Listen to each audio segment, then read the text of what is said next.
ভারত পাক মহাকরণের ভাগ্য নির্ধারণ 5 টুকরো লড়াইয়ে মেগা ম্যাচে নজরে কারা? ফের ভারত পাক মহাকরণ, ফের বিশ্বযুদ্ধের আবহ, দুবাইয়ে মুখোমুখি হতে চলেছে দুই চিরপ্রতিদ্বন্দ্বী। ইদানিং ভারত বনাম পাকিস্তান লড়াইয়ের টিম ইন্ডিয়া যতই এগিয়ে থাক, চ্যাম্পিয়ন ট্রফি নিরেখে কিন্তু পাকিস্তান পিছিয়ে নেয়।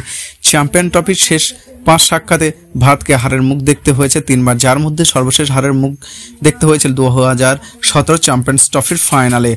কিন্তু রবিবার কি হবে? খাতা কলমে নিঃসন্দেহে এগিয়ে ভারত, কিন্তু দুই চিরপ্রতিদ্বন্দ্বীর লড়াই সবসময় খাতা কলমে নির্ধারিত হয় না। মহাকরণের অন্দরে অনেক টুকরো লড়াই সামগ্রিকভাবে চলে, সেগুলি ঠিক করে দেয় মহাকরণের ভাগ্য। রবিবারই এমন কয়েকটি টুকরো লড়াইয়ের নজর থাকবে।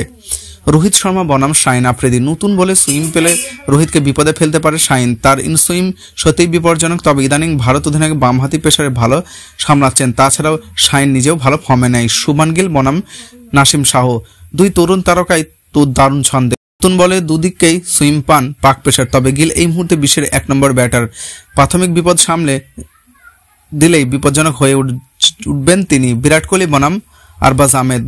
চলতি বছর 5 বার লেগ স্পিন আউট হয়েছেন বিরাট। আদিল রশিদ থেকে রিশাদ হোসেন সবাই বিপদে ফেলেছেন বিরাটকে। পাকিস্তানের তরুণ স্পিনার বিরাটকে চাপে ফেলতে পারেন, তবে তার অভিজ্ঞতা অনেকটাই কম। মোহাম্মদ শামি বনাম বাবর আজম। চেনা ছন্দে না থাকলেও আগের ম্যাচে রান পেয়েছেন বাবর আজম।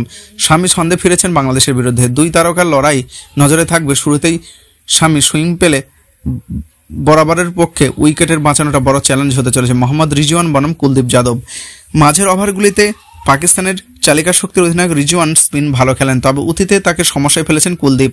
এবারও কুলদীপ খেললে চাপে পড়তে পারেন রিজওয়ান।